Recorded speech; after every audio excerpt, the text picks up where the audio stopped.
আজকের রবি বৈঠকিতে আমাদের নিবেদন সৌমিত্র শঙ্কর দাশগুপ্তর লেখা শীতলাবালার বাড়ি।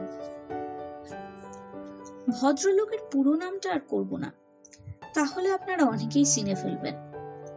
কলকাতার বাইরে শহরতলি অঞ্চলের একজন বড় মাপের প্রমোটার। নামটা সংক্ষেপে মনে করুন এইচপি। কর্মসূত্রে নাগপুরে চলে এসেছি সেই কবে। এও বোধহয় এক ধরনের উদ্বাস্তু জীবন। চাকরির ধান্দায় এ ঘাটে ও ঘাটে জল খেয়ে পৈতৃক ভিটে ছেড়ে প্রদেশান্তরে প্রবাসী হওয়া। থাকার মধ্যে পড়েছিল শুধু ভিটেটুকুই। ওপার বাংলা থেকে ছিন্নমূল হয়ে এসে আমার ঠাকুরদা শেষ সম্বলটুকু দিয়ে যা গড়ে তুলেছিলেন কলকাতা থেকে 20-22 কিলোমিটার দূরে চন্দনপুরে, হাওড়া থেকে রেলপথে মাত্র এই আধ ঘন্টার দূরত্বে। এক সময় যা ছাতা ধরেছিল আমার পিতৃপুরুষের মাথায়, এমনকি আমাকে জন্ম দিয়ে প্রতিপালন করেছিল যৌবনের গোড়ার দিন পর্যন্ত, সময়ের ফেরে সে ভিটেই এখন মাথা ব্যথার কারণ হয়ে দাঁড়িয়েছে।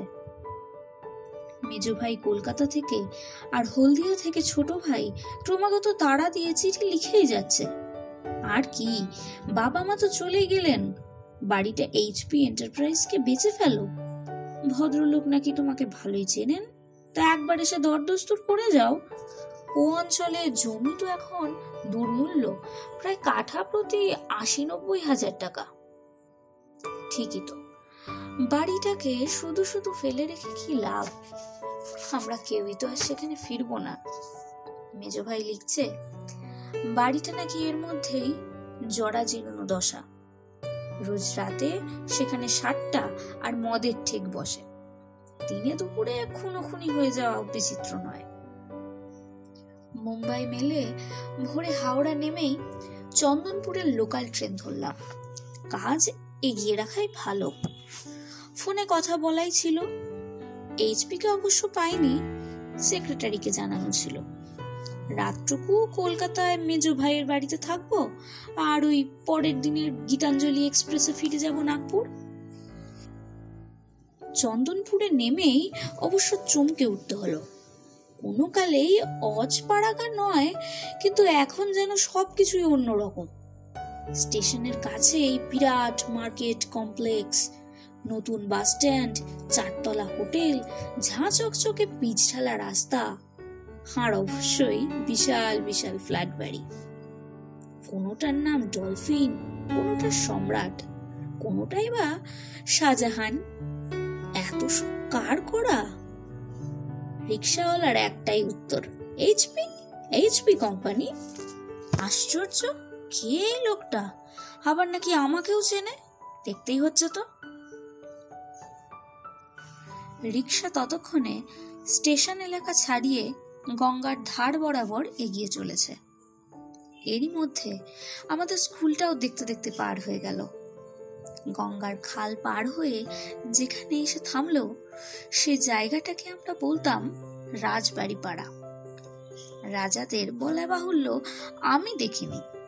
রাজ পরিবারের কেউ কেউ হয়তো এখনো চন্দনপুরের কোথাও কোথাও আছেন, তবে রাজবাড়ি বলে একটা বস্তু ছিল, এখন আর নেই। যেন মন্ত্র বলে হুবে গেছে। এখন সুর তুলে সেখানে দাঁড়িয়ে আছে আর একটা বিশাল ফ্ল্যাট বাড়ি। সাইনবোর্ডে ঝকমক করছে নাম বীরেন্দ্র বিজয় অ্যাপার্টমেন্ট। নির্মাতা অবশ্যই এইচপি। এইখানে এইচপির চন্দনপুরের অফিস। সেখানে ঢুকতে ঢুকতে আমার একটু হাসি পেল।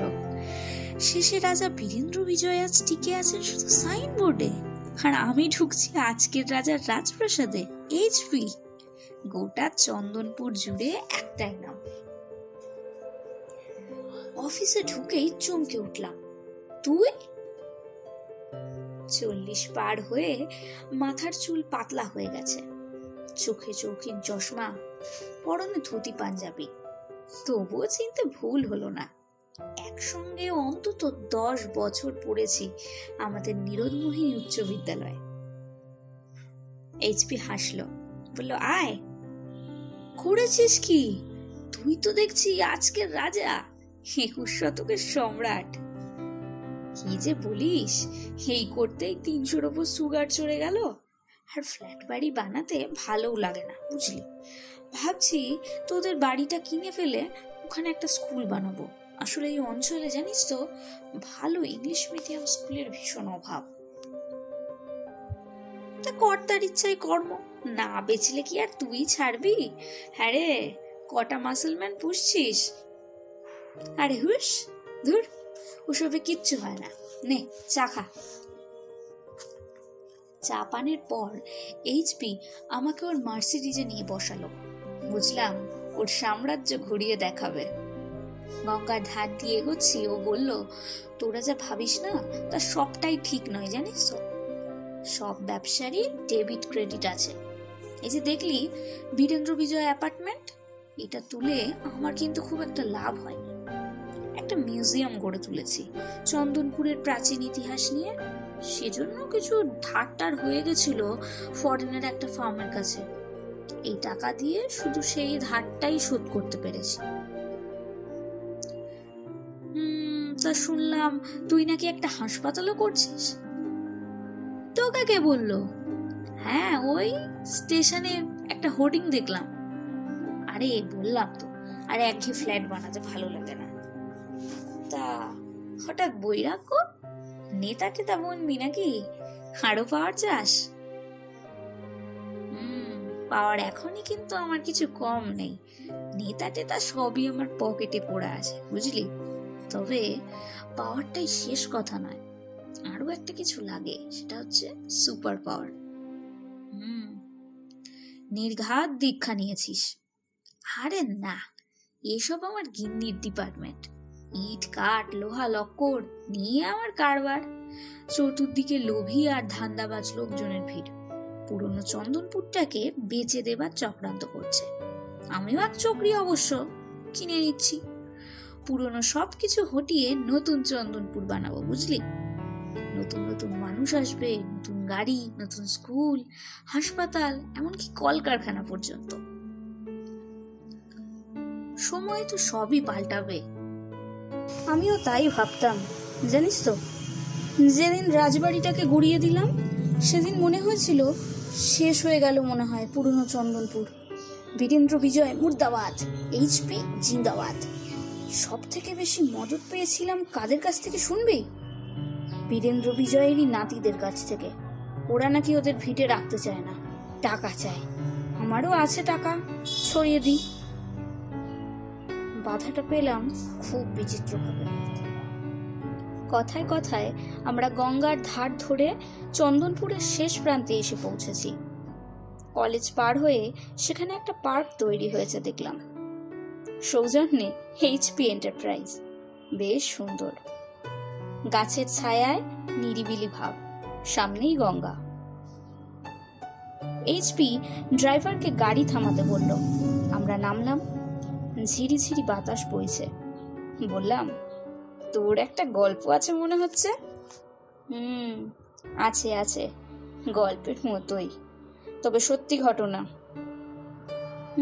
তা শুরু কর। সারা রাত তো জার্নি করেই এসেছি, এখন বেশ ঘুম পাচ্ছে।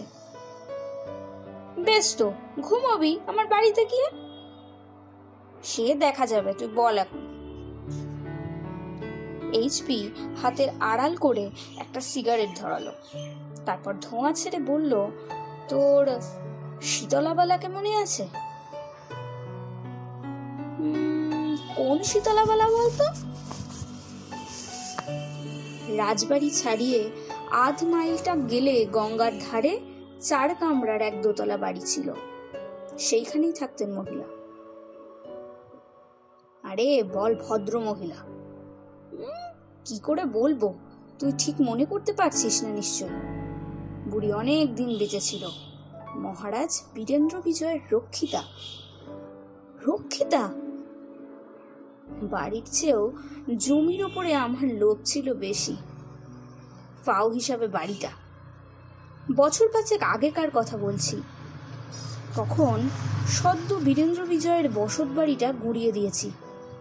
সে সময় একদিন এক টুকরো মেঘ এসে গাছের আড়ালে সৃষ্টি করলো ছায়াচ্ছন্ন অন্ধকার। এইচপি বলতে লাগলো, জানিস, বুড়ি ডেকে পাঠালো আমাকে। বাড়ির লাগোয়া জমিতে তখন সন্ধ্যের অন্ধকার ঘন হয়ে এসেছে। দোতলায় বুড়ি একা, একতলায় শুধু কাজের মেয়েটা। পুরনো আমলের বাড়ি, কাঠের কড়িবর্গা, দেখেই তো আমার জিভ একেবারে লক লক করতে লাগলো। এ তো গুপ্তধন। তবে চমকের আরো কিছু বাকি ছিল। ওপরে উঠে দেখি সামনের ঘরের দরজায় বুড়ি দাঁড়িয়ে। বয়স অন্তত 85-86 হবে। সাদা শাড়ি, মাথার সব চুল সাদা। সামান্য পুজো ভাব ছাড়া বয়সের আর তেমন কোনো বিশেষ ছাপ নেই। আমাকে বলল, এসো বাবা এসো। ভেতরে ঢুকে তো চমকে উঠলাম। পুরনো আমলের দেয়ালগিরির মতো আলো জ্বলছে। সামান্য অস্পষ্ট, তবুও তার মধ্যেও চোখে পড়ল বহুমূল্য অ্যান্টিক সব আসবাবপত্র, মেহগনি কাঠের আরাম চেয়ার, পালিশ করা বাদামি রঙের পালঙ্ক, চেয়ারের পাশে গড়গড়ার নল, দেয়ালে ফিট করা প্রমাণ সাইজের আয়না, এক কোণে রাখা টেবিলের কাঠের ওপর রূপোর পানের ডিবে, পাশেই কাশ্মীরি কাজ করা ট্রের ওপর কাচের ডিকান্টার, মহারাজের পানপাত্র। দেয়ালে সাটা দেখলাম লোহার সিন্দুক, যেন মহারাজ এখনই এসে পৌঁছবেন, রক্ষিতা প্রতীক্ষায় ব্যাকুল।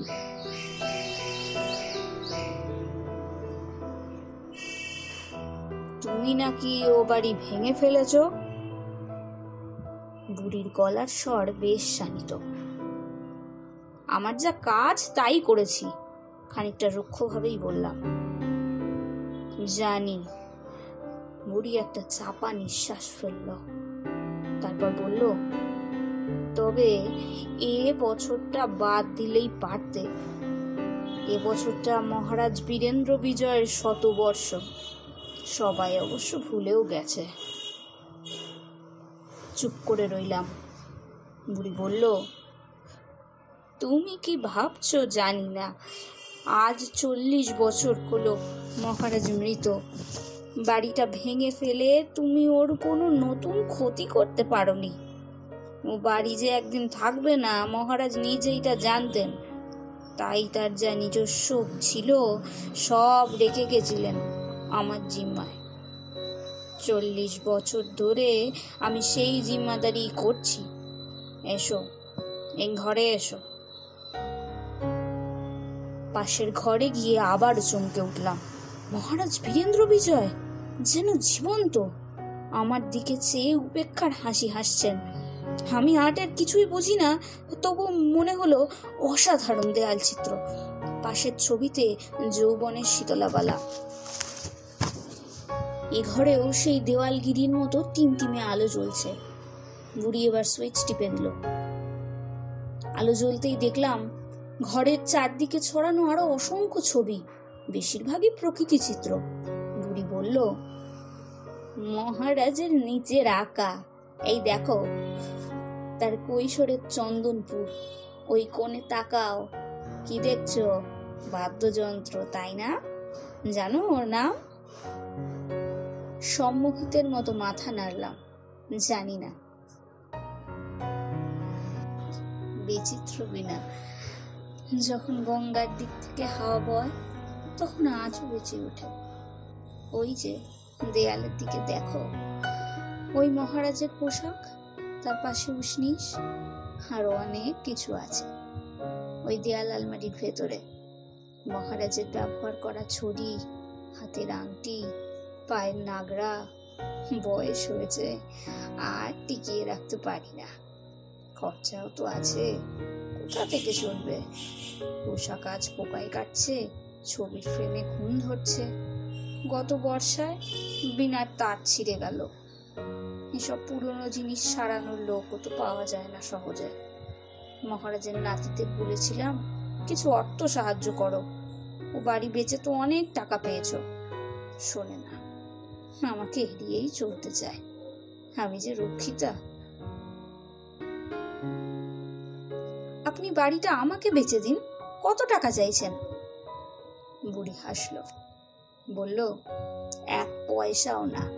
তোমায় বেচে দিলে তুমি সব ভেঙে চুরে নষ্ট করবে, সে আমি জানি। চড়াত করে মাথাটা গরম হয়ে গেল। বললাম, লোক লাগিয়ে কালই আমি এ বাড়ি গুড়িয়ে দিতে পারি। আপনি মহারাজের রক্ষিতা, কোনো সামাজিক মর্যাদা নেই কিন্তু আপনার। বুড়ি বলল, জানি তোমার অনেক ক্ষমতা, তবু বলি আমার 87 বছর বয়স হলো। তুমি লোক লাগিয়ে আমাকে খুনও করতে পারো, কিন্তু মহারাজ বীরেন্দ্র বিজয়কে তুমি খুন করতে পারবে না। তুমি ও বাড়ি ভাঙতে পারো, কিন্তু এ বাড়ি পারবে না। কেন জানো?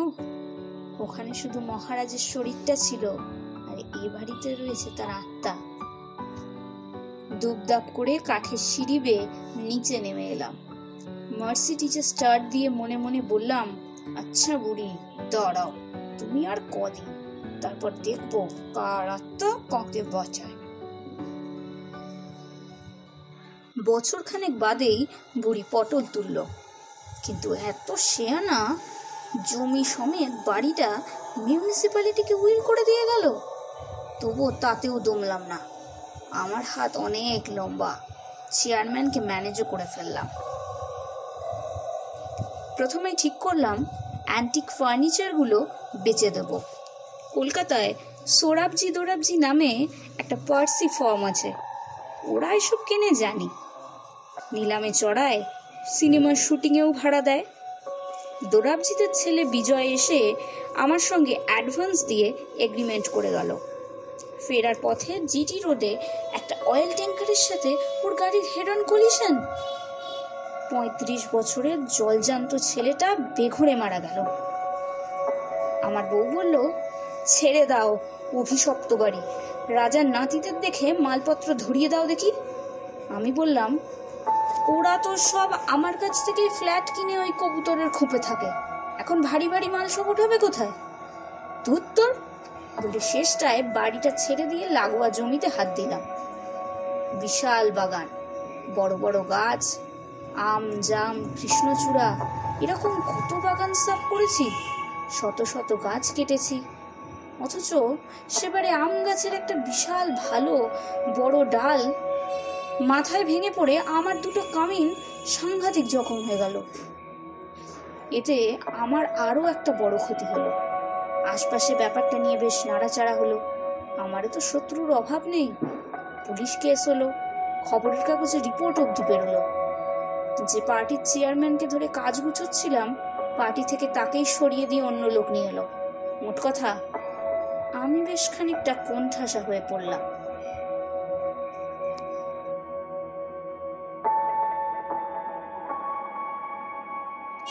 আমার অবস্থা তখন শকুনির পাশায় বসা রাজা যুধিষ্ঠিরের মতো, যত হারি ততই রোগ চেপে যায়। সময়টা বৈশাখ, মাঝে মধ্যে হুড়ুম ধুড়ুম করে কাল বৈশাখী হয়। আমি ভাবি, ঝড়ে কেন ধসে যায় না বাড়িটা? একদিনের এক প্রবল ঝড়ের পর আমারই এক চর এসে জানালো, বাড়িটার আশপাশে ইলেকট্রিকের তার ছিঁড়ে বিপজ্জনকভাবে নাকি ঝুলছে। যে কোনো মুহূর্তে শর্ট সার্কিট হয়ে গোটা বাড়িটায় আগুন ধরতে পারে। পরিত্যক্ত বাড়িতে বিদ্যুৎ অফিসে খবর দেওয়ার মতোও কেউ নেই। এই শুনে আমার মাথার ভেতরে দুর্বুদ্ধি ছিলিক দিয়ে উঠল। এই সুবর্ণ সুযোগ। কালুকে ডেকে পাঠালাম। মাসলম্যান, খুবই সহজ কাজ। ফাঁকা বাড়িটাকে রাতের অন্ধকারে যৌতুকবিহ করে তুলতে হবে। চুলোয় যাক রাজা বীরেন্দ্র বিজয় আর তার যত ফার্নিচার, ছবি টবি, বিচিত্র বিনা। ক্ষতি আমারও কিছু হবে, ওসব বেচে 2 পয়সা হলেও তো পেতাম। যাক, সে না হয় জমির দামটা কিছু বাড়িয়ে উসুল করে নেব। সে রাতেও প্রচন্ড দুর্যোগ হলো। বিদ্যুৎ, মুহুর্মুহু বজ্রপাত, প্রবল বৃষ্টি। চিন্তায় পড়ে গেলাম। এত বৃষ্টি হলে তো কষ্ট করে আর ফায়ার ব্রিগেড ডাকতে হবে না, আগুন তো আপনিই নিভে যাবে। কাক ভরে নিজে বেরিয়ে পড়লাম পায়ে হেঁটে। তখনও টিপ টিপ বৃষ্টি পড়ছে। রাস্তা নির্জন। মর্নিং ওয়াকার দল তখনও বেরোতে পারেনি। কালুকে পালানোর জন্য খিড়কির দরজাটা খোলাই রাখতে বলেছিলাম। সেখান দিয়ে ঢুকে দেখি, আশ্চর্য, বাড়িটা যে অক্ষত।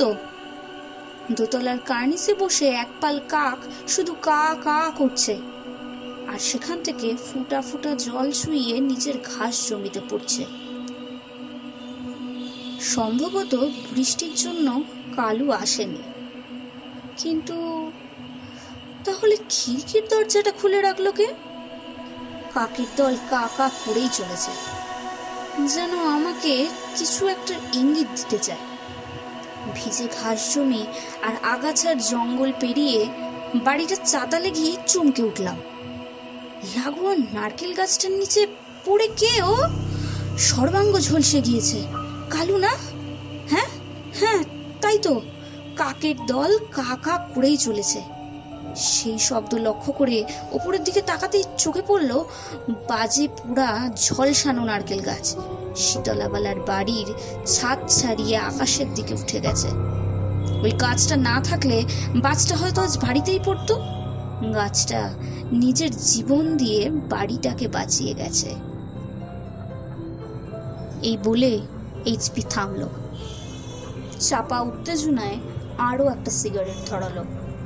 বলল, কালুর ডেড বডি গায়েব করতে কত যে বেগ পেতে হয়েছিল সে বৃত্তান্ত থাক, তবে সেই আমার শেষ চেষ্টা।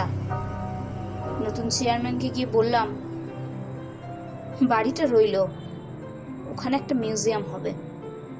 প্রাচীন চন্দনপুরের নিদর্শন সাধবে সেখানে।